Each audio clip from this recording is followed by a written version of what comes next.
कक्षा 7 मा अध्ययन गरिरहनुभएका विद्यार्थी भाइ बहिनीहरू, शिक्षा तथा मानव स्रोत विकास केन्द्रद्वारा सञ्चालित यस भर्चुअल कक्षामा यहाँलाई हार्दिक स्वागत छ।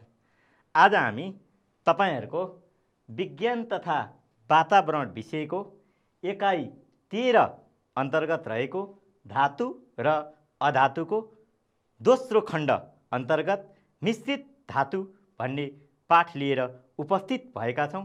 आउनुहोस्, आवश्यक शैक्षिक सामग्री किताब, कलम, कापी लिएर कक्षामा उपस्थित हुनुहोस्। विद्यार्थी भाइ बहिनीहरू, यो भन्दा अघिल्लो कक्षामा तपाईहरुले धातु भनेको के हो, त्यसपछि धातुका के कस्ता गुणहरू हुन्छन्, अधातु भनेको के हो, अधातुका कस्ता गुणहरू हुन्छन् र धातु र अधातुमा के भिन्नता छ भन्ने बारेमा चर्चा गर्नुभयो। आज हामी अब धातुमा धातु मिसाउँदा अनि धातुमा अधातु मिसाउँदा के होला त्यसको बारेमा चर्चा गर्नेछौँ र केही मिश्रित धातुहरू, तिनीहरूको प्रयोग र हाम्रो दैनिक जीवनमा प्रयोग हुने केही उपयोगी अधातुहरूको बारेमा चर्चा गर्नेछौँ। एकपटक स्क्रिनमा हेर्नुहोस् त। आजको विषयवस्तु मिश्रित धातु, जसलाई अंग्रेजीमा एलोइड भनिन्छ, र मिश्रित धातुका उदाहरणहरू, मिश्रित धातुहरू प्रयोग गर्नका कारणहरू, किन हामी मिश्रित धातु प्रयोग गर्छौं, अब त्यसपछि हामीले प्रयोग गर्ने केही उपयोगी मिश्रित धातुहरू र केही उपयोगी अधातुहरूको बारेमा चर्चा गर्दैछौँ। र विद्यार्थी भाइ बहिनीहरू, म यो मिश्रित धातुको बारेमा बताउनुभन्दा पहिला तपाईहरुलाई केही प्रश्न सोध्न चाहन्छु। तपाईहरुले घरमा कस्तो कस्तो प्रकारका भाँडाकुँडाहरू प्रयोग गर्नुहुन्छ? जस्तै हामीले योभन्दा अघिल्लो कक्षामा जस्तै फलाम, सुन, चाँदी यस्तो धातु हुन् भनेर अध्ययन गर्यौं। के हामीले प्रयोग गर्ने भाँडाकुँडाहरू सबै एउटै किसिमको धातुबाट बनेका होलान्? एकपटक विचार गर्नुस् त। ल, ठीक छ, हामीले विभिन्न धातुहरू मिसिएको धातु नि प्रयोग गर्छौं। अब तपाईलाई मिश्रित धातुको बारेमा धेरै कुरा बताउनुभन्दा पहिला म केही सामग्री देखाउँछु है त। यता हेर्नुहोस् त, यो चम्चा देख्नुभयो नि। हामीले साधारणतया स्टिलको चम्चाहरू प्रयोग गर्छौं, अनि यो चाहिँ के को चम्चा होला? हो, यो पित्तल हो है। अनि यो त तपाईहरुले प्रयोग गरिरहनु भएको चम्चा नै हो। यो पनि मिश्रित धातु है विद्यार्थी भाइ बहिनीहरू। यो कसरी बनेको हुन्छ यसको बारेमा हामी पछि चर्चा गर्छौं। अनि यस्तो थाल पनि देख्नु भएको है तपाईहरुले? देख्नु भएको छ नि? हो, यसलाई काँसको थाल भनिन्छ, यसलाई चरेस पनि भनिन्छ। यो पनि मिश्रित धातु हो। यसको बारेमा हामी पुनः फेरि विस्तृत रूपमा चर्चा गर्नेछौँ। र अब यति सामग्रीहरू तपाईले देखिसकेपछि केही अनुमान त लगाउनु भयो होला। ल, अब त्यसो भए मिश्रित धातु भनेको के हो त? मिश्रित शब्दको अर्थ के हो? हो, मिश्रित शब्दको अर्थ मिसिएको हो। त्यसो भए एकपटक स्क्रिनमा हेर्नुहोस् त। ल, मिश्रित धातु एल्वाइज, दुई वा दुई भन्दा बढी धातुहरू। हामीले विभिन्न प्रकारका धातुहरू पढ्यौं, जस्तै फलाम, तामा, जस्ता, टिन, यी विभिन्न प्रकारका धातुहरू हुन्। अब यी दुई वा दुई भन्दा बढी धातुहरूलाई एकै ठाउँमा मिसायो भने के होला? पक्कै पनि मिश्रित धातु बन्छ। अनि फेरि धातुमा अधातु मिसायो भने के होला? त्यो पनि मिश्रित धातु नै हुन्छ। अब उसो भए दुई वा दुई भन्दा बढी धातुहरू वा धातु र अधातु, विद्यार्थी भाइ बहिनीहरू, एउटा धातुमा अर्को धातु पनि मिसाउन सकिन्छ र एउटा धातुमा अर्को अधातु पनि मिसाउन सकिन्छ।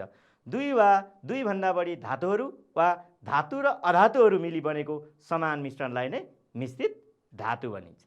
जस्तै यो एउटा मिश्रित धातु हो, यसमा दुईवटा धातुहरू मिसिएका छन्। अब त्यसपछि मानिसहरूले पहिलेदेखि नै मिश्रित धातुहरू दैनिक जीवनमा प्रयोग गर्दै आइरहेका छन्। विद्यार्थी भाइ बहिनीहरूलाई मैले चम्चा देखाएँ, थाल देखाएँ। घरमा पहेँलो रङको पानी खाने करुवा देख्नु भएको छ? अम्खोरा पनि भनिन्छ, अम्खोरा पनि हुन्छ, करुवा पनि हुन्छ र यो पनि मिश्रित धातु। जस्तै हामीले खाना पकाउने कसौडीहरू हुन्छन्।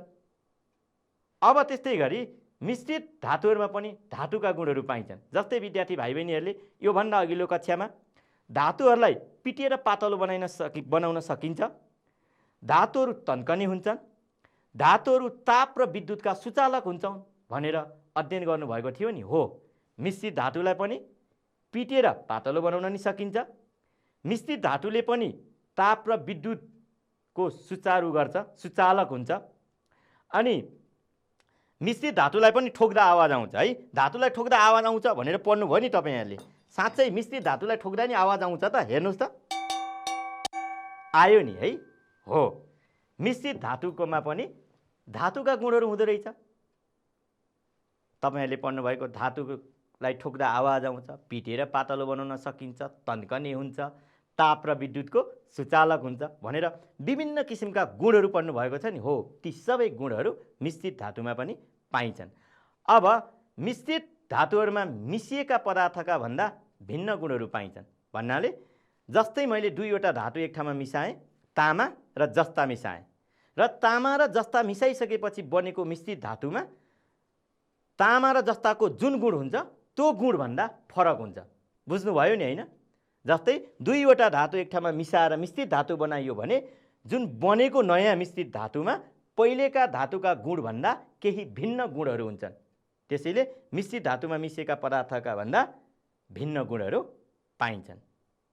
अब विद्यार्थी भाइ बहिनीहरू, मिश्रित धातु भनेको के हो, मिश्रित धातुका कस्ता गुण हुने रहेछन् भन्ने कुरो तपाईँहरूलाई जानकारी नै भयो। दुई वा दुईभन्दा बढी धातु र अधातु मिलेर बनेको समान मिश्रणलाई मिश्रित धातु भनिँदो रहेछ। मिश्रित धातुमा पनि धातुका जुन गुणहरू छन् ती गुणहरू रहन्छन्, तर मिश्रित धातु बनेको पदार्थमा पहिला भएका गुणभन्दा भिन्न गुणहरू बन्छन् भन्ने कुरो जानियो। अब त्यसपछि यता हेर्नुहोस् त, मिश्रित धातुका केही उदाहरणहरू। यहाँ यो चित्रहरू हेर्नुहोस् त। जस्तै हामीले दैनिक जीवनमा प्रयोग गर्ने विभिन्न भाँडाकुँडाहरू देखाइएको छ नि है। यो थाल हेर्नुहोस् त, स्टिलको। अनि यता यो पनि स्टिलकै भाँडो देखाइएको छ। अनि यता पहेँलो थाल कचौराहरू। अब हेर्नुहोस् त, यहाँ के भनिएको छ, केही मिश्रित धातुका उदाहरणहरू। अब फलाम प्लस कार्बन स्टिल। विद्यार्थी भाइ बहिनीहरू, मैले जस्तै धातुमा अधातु मिसाउँदा पनि मिश्रित धातु बन्छ भनेको थिएँ नि। हो, अब हाम्रो यहाँ फलाम धातु भयो अनि कार्बन अधातु भयो। त्यसो भए धातु र अधातु मिसिएपछि पनि के बन्दो रहेछ त? मिश्रित धातु बन्दो रहेछ। अब यहाँ हेर्नुहोस् है त, फलाम र कार्बन मिसिएर के बन्दो रहेछ? स्टिल। मेरो हातमा स्टिलको चम्चा छ। यो स्टिलको चम्चा केबाट बनाइदो रहेछ? फलाम र कार्बन। फलाम धातुमा कार्बन अधातु राख्दाखेरि के बन्दो रहेछ त? स्टिल बन्दो रहेछ है त विद्यार्थी भाइ बहिनीहरू। अनि त्यस्तै तामा र जस्ता मिसाएमा पित्तल बन्दो रहेछ। यो हेर्नुहोस् त, यो चम्चा हो, यो पित्तलको चम्चा हो। यसमा तामा प्लस जस्ता मिसाइयो। यसमा चाहिँ के गरियो त विद्यार्थी भाइ बहिनीहरू? धातु र धातुको मिश्रण भयो। धातु र धातुको मिश्रण भयो। तामा पनि धातु भयो र जस्ता पनि धातु भयो। दुवै धातुहरू मिसाइयो र धातुको मिश्रणबाट तामा प्लस जस्ताबाट पित्तल अर्को मिश्रित धातु बन्यो। अनि त्यसपछि तामा र टिन मिसाएर काँस बनाइदियो रहेछ। काँस भनेको यता हेर्नुहोस् त, यसलाई चरेस पनि भनिन्छ, तर वास्तवमा यसलाई काँस, ब्रोन्ज अङ्ग्रेजीमा, यसमा तामा र टिन मिसाइएर बनाइएको हुन्छ। बुझ्नुभयो होइन त? यो पनि दुईवटा धातु मिसाइएर बनाइएको मिश्रित धातु भयो। अब अर्को हेर्नुहोस् त, फलाम प्लस क्रोमियम प्लस कार्बन। फलाम एउटा धातु हो, क्रोमियम पनि अर्को धातु हो र कार्बन अधातु हो। यो मिसायो भने स्टेनलेस स्टिल भनिन्छ। स्टिल दुई प्रकारको हुन्छ विद्यार्थी भाइ बहिनीहरू। त्यहाँ एउटा शब्द आयो, यता हेर्नुहोस् त, स्टेनलेस। स्टेनलेस शब्दको अर्थ हुन्छ खिया नलाग्ने।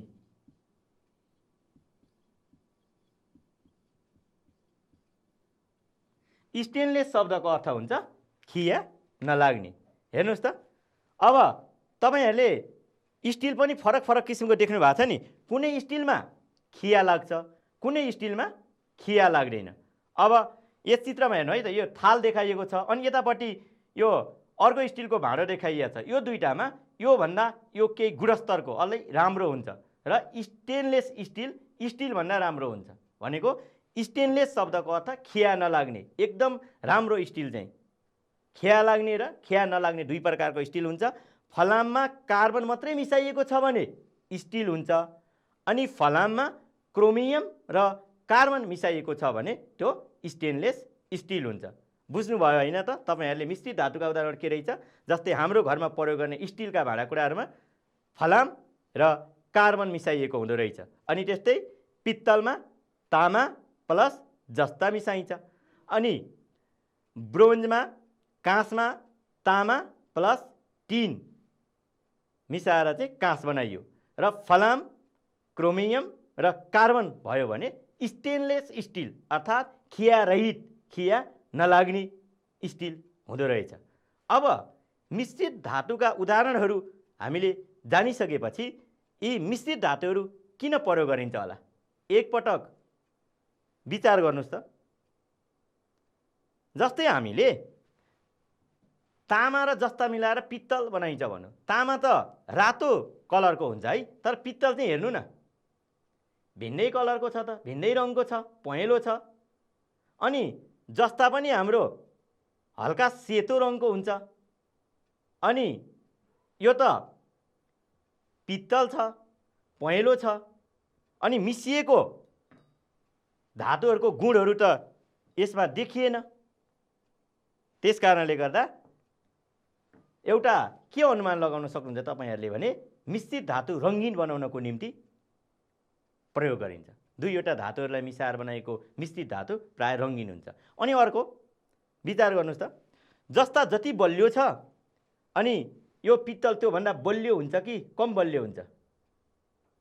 पक्कै पनि जस्ता भन्दा पित्तल बलियो हुन्छ। ल, अब त्यसो भए मिश्रित धातुहरू प्रयोग गर्नका कारणहरू के रहेछन् त? एकपटक स्क्रिनमा हेर्नुहोस् है त। ल, मिश्रित धातुहरू प्रयोग गर्नका कारणहरू, मानिसहरूले दैनिक जीवनमा मिश्रित धातुहरू प्रयोग गर्नका कारणहरू निम्नानुसार छन्। एउटा कडापन बढाउन।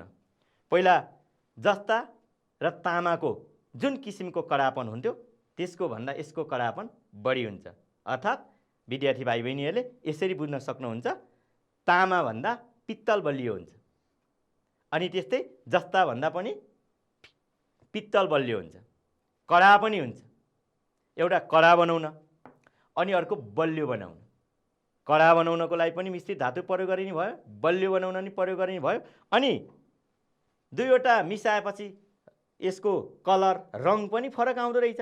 त्यसो भए रङ्गीन बनाउन पनि मिश्रित धातु प्रयोग गरिने रहेछ। अनि पग्लने तापक्रम कम गर्न, जस्तै विद्यार्थी भाइ बहिनीहरू, हामीले धातुहरूलाई अति उच्च तापक्रममा, यिनीहरूले धेरै ताप खप्न सक्ने हुन्छ, उच्च तापक्रममा यसलाई ततायो भने यो पनि पग्लन्छ। जस्तै फलामलाई अति धेरै तापक्रममा ततायो भने यो पग्लिन्छ। अनि अरू धातुहरूलाई पनि त्यसको गुणअनुसार तिनीहरूको पग्लने तापक्रम फरक फरक हुन्छ। तर त्यो तापक्रम हामीले कम गर्नु छ भने दुईवटा धातुहरूलाई एक आपसमा मिसाउन सकिन्छ। जस्तै उदाहरणको लागि हामीले फलाम र कार्बन मिसायौँ, फलाम र कार्बन मिसाएर स्टिल बनायौँ। अब फलामको पग्लने तापक्रम जति हुन्छ स्टिलको पग्लने तापक्रम त्योभन्दा कम हुन्छ। बुझ्नुभयो होइन त? पग्लने तापक्रम कम गर्न उदाहरणको लागि हामीले फलाममा कार्बन मिसाएर स्टिल बनायौँ। त्यसरी बनाउँदाखेरि फलामको जुन पग्लने तापक्रम थियो अब कार्बन मिसाएर बनाइएको स्टिलको तापक्रम त्यसको भन्दा कम हुन्छ, अर्थात् त्योभन्दा कम तापक्रममा स्टिल पग्लिन्छ। फलामभन्दा कम तापक्रममा स्टिल पग्लन्छ। अनि खिया नलाग्ने बनाउन, जस्तै फलाममा कार्बन राख्यो भने स्टिल बन्छ, तर त्यसमा खिया लाग्न सक्छ। फलाम प्लस क्रोमियममा कार्बन मिसाइयो भने स्टेनलेस स्टिल अर्थात् खिया नलाग्ने स्टिल बन्न सक्छ। अनि तपाईहरुले यस्तो भाँडोमा खिया लागेको देख्नु भएको छ, यस्तो पहेँलो पित्तलमा खिया लागेको देख्नु भएको छ? यसमा खिया लाग्दैन, मिश्रित धातुमा खिया लाग्दैन। जस्तै उदाहरणको निम्ति हामीले ढोकामा लगाउने ह्यान्डलहरू, ढोकामा चुकुल लगाउनको निम्ति प्रयोग गर्ने ह्यान्डलहरू देख्नु भएको होला, विभिन्न कलरको विभिन्न रङको हुन्छन् नि, त्यसमा खिया लागेको देख्नु भएको छ? बिल्कुल त्यसमा खिया लाग्दैन। हामीले राम्रो मिश्रित धातु प्रयोग गर्यौँ भने त्यसमा खिया लाग्दैन। मिश्रित धातुको विशेषता भनेकै त्यसमा खिया नलाग्ने हो। बुझ्नुभयो होइन त? ल फेरि एकपटक मलाई भन्नुहोस् त, मिश्रित धातु किन प्रयोग गर्ने रहेछ? कडापन बढाउन, बलियो बनाउन, रङ्गीन धातुहरू बनाउन, पग्लने तापक्रम कम गर्न र खिया नलाग्ने बनाउन हामीले दैनिक जीवनमा मिश्रित धातुहरू प्रयोग गर्दा रहेछ। अब यी भए मिश्रित धातु प्रयोग गर्नका कारणहरू। अब हाम्रो दैनिक जीवनमा अति प्रयोगमा आउने केही मिश्रित धातुहरूको बारेमा हामी अध्ययन गरौँ न त। यता हेर्नुहोस् त। ल केही उपयोगी मिश्रित धातुहरू, सम युजफुल एलोइज। पित्तल, यो चित्रमा के देख्नुभयो?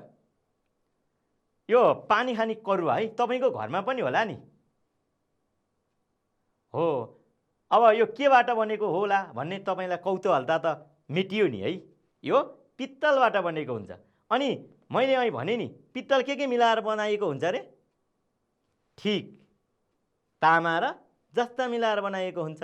ल अब हामी यो पित्तलको बारेमा अध्ययन गरौँ है त। पित्तल, ब्रास। पित्तल एउटा उपयोगी मिश्रित धातु हो, किनभने यसलाई विभिन्न भाँडाकुँडाहरूमा प्रयोग गर्ने भएपछि उपयोगी भइ नै हाल्यो।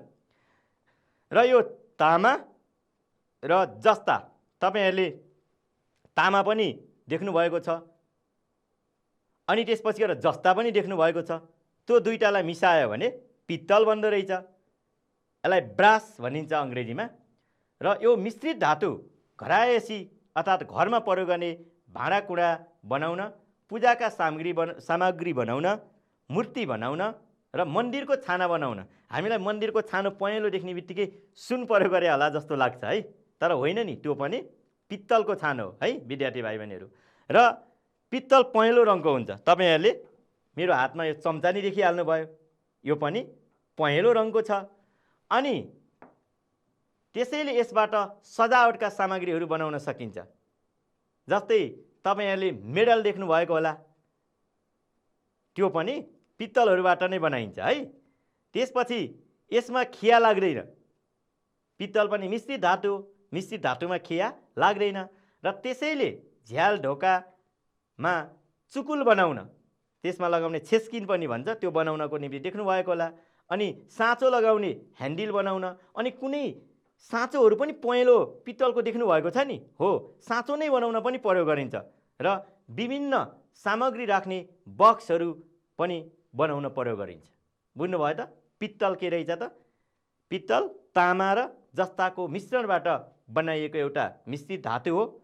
र यो घरायसी भाँडाकुँडाहरू, पूजाका सामग्रीहरू, अनि त्यसपछि गएर मूर्ति, मन्दिरको छानो बनाउने कामको लागि प्रयोग गरिन्छ। र पित्तल पहेँलो रङको हुन्छ। उदाहरणको लागि तपाईहरुले पानी खाने करुवा देख्नु भएको छ। त्यस्तै सजावटका सामग्रीहरू बनाउन पनि सकिन्छ, जस्तै मेडलहरू बनाउन सकिन्छ। अनि सिलहरू बनाउन सकिन्छ, जस्तै खेलकुदमा चाहिँ विजेताहरूलाई दिएको देख्नुभएको होला है। अब त्यसपछि गएर पित्तलमा खिया नलाग्ने हुनाले झ्याल ढोकाका चुकुलहरू बनाउन, साँचो लगाउने ह्यान्डलहरू बनाउन, साँचो नै बनाउन पनि यसको प्रयोग गरिन्छ र बक्सहरू बनाउनमा पनि प्रयोग गरिन्छ। बुझ्नुभयो है त हाम्रो दैनिक जीवनमा प्रयोग हुने अति उपयोगी मिश्रित धातु पित्तलको बारेमा। अब हामी त्यस्तै पित्तल जस्तै अर्को धातुको बारेमा पनि, मिश्रित धातुको बारेमा पनि अध्ययन गर्छौँ। यता हेर्नुहोस् त, काँस, यसलाई अङ्ग्रेजीमा ब्रोन्ज भनिन्छ। अब यो चाहिँ तामा र टिनको समान मिश्रणबाट बनाइन्छ। आधा भाग तामा र आधा भाग टिनको मिश्रणबाट काँस बनाइन्छ। र अब तपाईँहरूलाई मैले काँसको थाल पनि देखाएको छु यहाँ, र अनि पित्तलको चम्चा पनि देखाइएको छ। हेर्नुहोस् त, यो दुईटामा के फरक देख्नु भएको छ तपाईँले? पक्कै पनि यो गाढा पहेँलो छ है, यो फिक्का पहेँलो छ, यो भन्दा यो बढी पहेँलो छ। त्यस कारणले गर्दा काँस चाहिँ, पित्तल चाहिँ गाढा पहेँलो हुन्छ, काँस चाहिँ फिक्का पहेँलो हुन्छ। र घरैसी सामग्रीहरू थाल, कचौरा, कसौडी आदि बनाउन काँसको प्रयोग गरिन्छ। यता हेर्नुहोस् त, कस्तो चम्चा, थाल, कचौरा हेर्नुहोस् त, यहाँ देख्नुभयो नि चित्रमा, हो यस्ता सामग्रीहरू एकदम सुन्दर हुन्छ विद्यार्थी भाइ बहिनीहरू है। अनि यतापट्टि पनि यो पूजाको लागि प्रयोग गर्ने देख्नुभएको छ नि, हो थाली जस्तो है, यो पनि काँसबाट बनाइएको हो। र काँसबाट बनेका भाँडाकुँडाहरू सुन्दर देखिन्छन् र यसमा खिया लाग्दैन। देख्नुभयो नि चित्रमा, यो यसमा देखाएको थाल, कचौरा, चम्चाहरूमा खिया लाग्छ त? लाग्दैन। यस्तो सुन्दर छ अनि यसमा खिया लाग्ने कुरै भएन। र अन्य धातुहरूको तुलनामा कम तापक्रममा पगालेर यसबाट भाँडाहरू बनाउन सकिन्छ। हामीले भाँडाकुँडाहरू बनाउँदा धातुलाई पगालेर एउटा रूपबाट अर्को रूपमा ढाल्नुपर्ने हुन्छ, अर्थात् एउटा रूपबाट अर्को रूपमा परिवर्तन गर्नुपर्ने हुन्छ। सुरुमै हामीले प्राप्त भएको काँस त थाल कचौराको रूपमा हुँदैन, त्यसलाई परिवर्तन गर्नुपर्ने हुन्छ। परिवर्तन गर्नको लागि यसलाई पगाल्नुपर्ने हुन्छ र यसरी पगाल्दाखेरि काँसको पग्लने तापक्रम तुलनात्मक रूपमा अरू धातुको भन्दा कम हुन्छ। त्यस कारणले गर्दा अन्य धातुको तुलनामा थोरै तापक्रममा पगालेर यसबाट भाँडाकुँडाहरू बनाउन सकिन्छ। काँसको बारेमा बुझ्नुभयो होइन त? काँस तामा र टिनको समान मिश्रणबाट बनाइदो रहेछ। काँस फिक्का पहेँलो रङको हुँदो रहेछ र घरैसी सामग्रीहरू थाल, कचौरा, कसौडी आदि बनाउन काँसको प्रयोग गरिन्छ। र काँसबाट बनेका भाँडाकुँडाहरू सुन्दर हुने र खिया नलाग्ने हुँदो रहेछ। र अन्य धातुको तुलनामा काँसलाई कम तापक्रममै पगाल्न सकिन्छ र यसबाट अरू भाँडाकुँडाहरू बनाउन सकिन्छ भन्ने कुराको जानकारी पाइसक्यौँ। अब केही उपयोगी मिश्रित धातुको बारेमा अध्ययन गरिसकेपछि हाम्रो जीवनमा अधातुको पनि त्यस्तै महत्त्व छ नि त, र धेरै प्रयोग हुने केही अधातुहरूको बारेमा पनि हामी चर्चा गरौँ है त। ल स्क्रिनमा हेर्नुहोस् है त। ल केही उपयोगी अधातुहरू, सम युजफुल नन मेटल्स। अब यहाँ गन्धक भन्नेको छ, यसलाई अङ्ग्रेजीमा सल्फर भनिन्छ। यो गन्धक देखाउनुभन्दा पहिला तपाईँलाई म एउटा सामग्री देखाउँछु। यो के होला? योसँग त सबैजना परिचित हुनुहुन्छ है। अनि यो भित्र, यो सलाइको काँटीभित्र, यो सलाइको माथिबाट यो के होला? हामीले यसलाई सलाइको मसला अनि बारुद पनि भनिन्छ नि है, त्यो त तपाईँलाई थाहा छ। यो केबाट बन्छ होला? एकछिन विचार गरौँ न त। यो माथिबाट राखेको यो कालो मसला देख्नुभयो? पक्कै पनि अब सल्फरको बारेमा चर्चा गर्न लागिसकेपछि यो सल्फरबाट बन्छ है विद्यार्थी भाइ बहिनीहरू। ल हेरौँ न त गन्धक के रहेछ। गन्धक एउटा उपयोगी अधातु हो। जस्तै हामीले माथितिर पढेको, अघि पढेको पित्तल, काँसहरू धातुहरू भए, मिश्रित धातुहरू भए। अब गन्धक चाहिँ अधातु हो र धेरै पहिलेदेखि यसको उपयोग मानिसले गर्दै आएका छन्। हामीभन्दा कति धेरै पहिला नै सलाइको प्रयोग भइसकेको थियो होला है। अनि त्यसपछि गएर यसको प्रयोग भनेको मुख्यतया बन्दुकमा राख्ने बारुद बनाउन प्रयोग गरिन्छ। जस्तै बन्दुक त सुन्नुभएको छ, त्यसबाट गोली छोड्नको लागि पहिला त्यसमा बारुद राख्नुपर्ने हुन्छ र त्यो बन्दुकमा राख्ने बारुद पनि गन्धकबाट बनाइन्छ। अनि सलाइको काँटीमा राख्ने मसला बनाउन पनि यसको प्रयोग गरिन्छ। तपाईँहरूलाई मैले सलाइको काँटी देखाइहालेँ। अब सलाइको काँटीमा माथिबाट फेरि यो तलको होइन है विद्यार्थी भाइ बहिनीहरू, यो तलको के यो काठबाट पनि प्रयोग गर्न बनाइएको हुन्छ।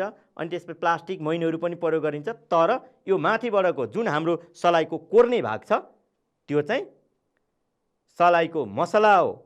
यो मसला बनाउनलाई पनि यही गन्धकको प्रयोग गरिन्छ। तर यहाँ देखाइएको गन्धकको कलर रङ भिन्दै छ, यहाँ भिन्दै छ भन्ने लाग्न सक्छ। हामीले यसलाई परिवर्तन गरेर राखिसकेपछि यसको रङ यस्तो हुने हो है विद्यार्थी भाइ बहिनीहरू। अब विभिन्न किसिमका पटक्काहरू, जस्तै कुनै खुसियालीमा अनि दीपावलीहरूमा पटक्का पड्काएको त सुन्नुभएको होला। हो, त्यस्ता पटक्कामा पनि सल्फरको प्रयोग गरिएको हुन्छ, अर्थात् गन्धकको प्रयोग गरिन्छ। र गन्धकलाई घाउमा लगाउने औषधि बनाउन नि प्रयोग गरिन्छ। कतिपय अवस्थामा यो गन्धकले, यो रसायन हो, यसले घाउमा भएका कीटाणुहरूलाई मार्ने काम गर्ने हुनाले औषधि बनाउन पनि गन्धकको प्रयोग गरिन्छ। अनि यो पानीमा नघुल्ने रसायन हो, यसलाई यो पानीमा घुल्दैन।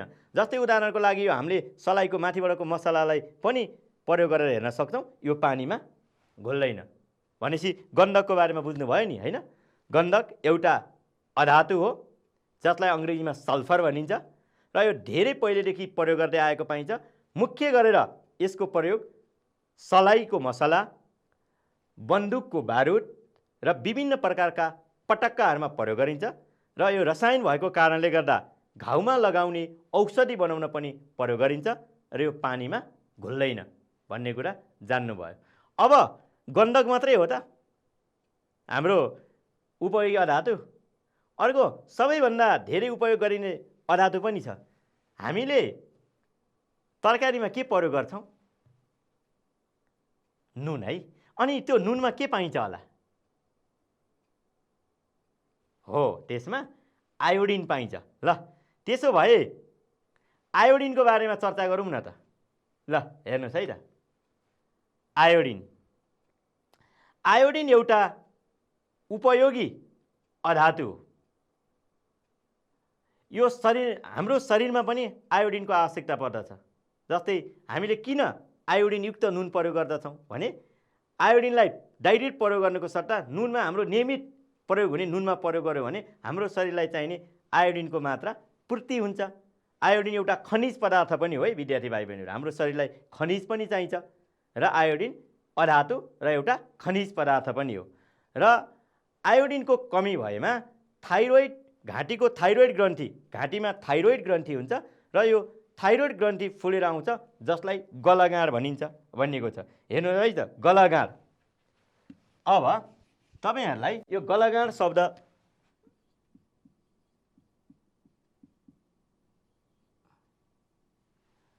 थाइरोइड ग्रन्थि सुन्निएर अर्थात् थाइरोइड ग्रन्थि फुल्ने रोग हो यो भनेको।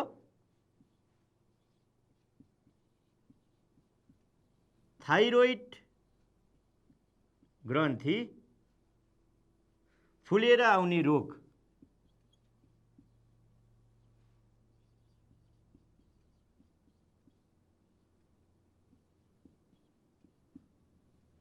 अब शाब्दिक रूपमा हेर्दा गल भनेको घाँटी र गाँड भनेको फुल्ने। घाँटी फुन्नेको जस्तो फुलेको जस्तो ठुलो देखिने। यहाँ चित्रमा हेर्नुहोस् न कस्तो है। हाम्रो साधारणतया घाँटी यस्तो हुन्छ त हुँदैन नि है। हो, यो घाँटीमा भएको थाइरोइड ग्रन्थि फुलेर अर्थात् सुन्निएर यस्तो भयो। यो के को कारणले गर्दा भयो? आयोडिनको कमीले गर्दा भयो।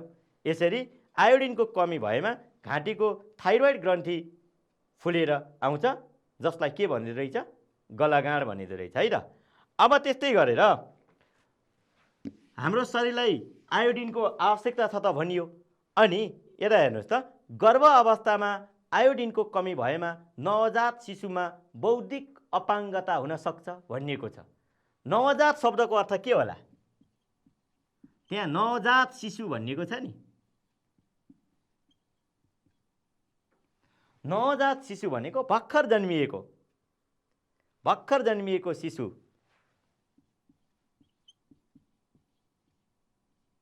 भर्खर जन्मिएको शिशु अर्थात् बच्चालाई नवजात शिशु भनिन्छ। र नवजात शिशुमा बौद्धिक अपाङ्गता अलि विकास नभएको जस्तो, लाटो हो कि जस्तो, उसको जति हुनपर्ने शारीरिक विकास थियो, उसले जति बुझ्न पर्ने थियो त्यति नबुझेको अवस्था जस्तो हुन्छ। त्यो पनि आयोडिनको कमी हो। त्यही भएर आमाले शिशु गर्भ अवस्थामा रहँदा आयोडिनको मात्रा पुरा गर्नुपर्छ। आयोडिन जस्तै अरू खनिज पदार्थहरूको मात्रा पनि पुरा गर्नुपर्छ भनिन्छ नि। हो, त्यो बच्चामा देखिन सक्छ है विद्यार्थी। त्यस कारणले गर्दा गर्भ अवस्थामा बच्चा गर्भमा रहँदा आमाले पर्याप्त मात्रामा आयोडिनको मात्रा पुरा गर्नुपर्छ, जसले गर्दा बच्चामा बौद्धिक अपाङ्गता हुन पाउँदैन। अब आयोडिनसँग अल्कोहल मिसायो भने, अर्थात् आयोडिनलाई अल्कोहलसँग मिसायो भने टिङ्चर आयोडिन बनाइन्छ। यो टिङ्चर आयोडिन भनेको चाहिँ घाउहरूमा लगाउने झोल देख्नु भएको होला नि तपाईँले। हो, यो घाउहरूमा लगाउने झोललाई नै टिङ्चर आयोडिन भनिन्छ, जुन निलो कलरको हुन्छ। र अब त्यो टिङ्चर आयोडिनलाई घाउहरू निको पार्न र कीटाणुबाट बचाउने औषधिको रूपमा प्रयोग गरिन्छ। घाउमा विभिन्न कीटाणु आछन् भने त्यो टिङ्चर आयोडिनले त्यसमा भएका हानिकारक कीटाणुहरूलाई मार्ने काम गर्छ। अनि आयोडिनलाई शरीर दुखेको ठाउँमा लगाउने आयोडेक्स, थाहा होला नि तपाईँलाई। त्यो आयोडेक्स हेर्नुहोस् त यो चित्रमा, आइओडिएक्स आयोडेक्स, यो मलम लगाएर अनि त्यसमा मालिस गरेपछि हाम्रो दुखेको ठाउँमा ठिक हुन्छ। त्यसलाई आयोडेक्स भनिन्छ। बुझ्नुभयो त आयोडिनको प्रयोग? आयोडिन अत्यन्त उपयोगी अधातु अर्थात् एउटा खनिज पदार्थ हो। हाम्रो शरीरलाई आयोडिन चाहिन्छ। आयोडिनको कमी भयो भने थाइरोइड ग्रन्थि फुलेर गलगाँड भन्ने रोग लाग्छ। र गर्भ अवस्थामा रहेको शिशुमा आयोडिनको कमी भयो भने त्यो नवजात अवस्थामा र भर्खर जन्मेको अवस्थामा उसमा बौद्धिक अपाङ्गता हुन सक्छ। र आयोडिनसँगलाई अल्कोहलसँग मिसाएर टिङ्चर आयोडिन बनाइन्छ, जुन घाउमा लगाउने झोल औषधि जुन निलो कलरको हुन्छ त्यसलाई टिङ्चर आयोडिनै भनिन्छ। यो तपाईँहरूले यस्तो बोतलमा रहेको जस्तो औषधि पक्कै देख्नु पनि भएको छ र प्रयोग पनि गर्नुभएको छ होला। यसलाई काटेको अर्थात् घाउ खटिराहरू आएको ठाउँमा लगाइन्छ र यसले कीटाणुहरूलाई मार्ने काम गर्छ। र अब शरीर दुखेको ठाउँमा मालिस गर्न लगाउने अर्थात् शरीर दुखेको ठाउँमा लगाएर चाहिँ मालिस गर्न प्रयोग गर्ने मलम हुन्छ, जसलाई आयोडेक्स भनिन्छ। र आयोडिनको बारेमा पनि प्रष्ट नै भइहाल्यो। विद्यार्थी भाइ बहिनीहरू, आज हामीले मिश्रित धातुको परिचय, त्यस अन्तर्गत दुई वा दुईभन्दा बढी धातुहरू र एउटा धातुमा अर्को अधातु मिसाएर बनेको मिश्रणलाई मिश्रित धातु भनिन्छ। र हाम्रो दैनिक जीवनमा र धेरै पहिलेदेखि मानिसहरूले मिश्रित धातुको प्रयोग गर्दै आएको पाइन्छ। जस्तै पित्तल, काँस, स्टिल आदि मिश्रित धातुका उदाहरणहरू हुन्। मानिसहरूले धातुलाई रङ्गीन बनाउनको निम्ति, कडापन बढाउन, बलियो बनाउन र कम तापक्रममा पगाल्नको निम्ति मिश्रित धातुहरूको प्रयोग गर्छन्। र बढी मात्रामा प्रयोग हुने मिश्रित धातु भनेको पित्तल र काँस हो। पित्तललाई भाँडाकुँडाहरू, पूजाको सामग्री, सजावटका सामग्रीहरू बनाउन प्रयोग गरिन्छ। त्यस्तै काँसलाई पनि सुन्दर किसिमका भाँडाकुँडाहरू, घरायसी भाँडाकुँडाहरू बनाउन प्रयोग गरिन्छ। र धेरै मात्रामा प्रयोग गरिने अधातुहरू गन्धक, सल्फर र आयोडिन हुन्। गन्धक भनेको बन्दुकको बारुद, त्यसपछि सलाइको काँटी, पटक्काहरूमा प्रयोग गरिन्छ र घाउमा लगाउने औषधिको निम्ति पनि प्रयोग गरिन्छ। र आयोडिन हाम्रो शरीरलाई अत्यावश्यक खनिज पदार्थ हो, जसको कमजोरीमा गलगाँड आउँछ र त्यसपछि गएर घाउमा लगाउने झोल औषधि र दुखेको ठाउँमा लगाउने आयोडेक्स मलम बनाउनको निम्ति आयोडिन प्रयोग गरिन्छ भनेर अध्ययन गऱ्यौँ। यो पाठ पढिसकेपछि विद्यार्थी भाइ बहिनीहरूले मिश्रित धातुको परिचय दिन, मिश्रित धातुका उदाहरणहरू र त्यसको प्रयोग बताउन र केही अधातु अन्तर्गत गन्धक र आयोडिनको विशेषता र त्यसको प्रयोग बताउन अवश्य नै सक्नुहुनेछ भन्ने आशा राख्दै आजको कक्षा यहीँ समाप्त हुन्छ। फेरि अर्को कक्षामा भेटौँला। हस्त, धन्यवाद, नमस्कार।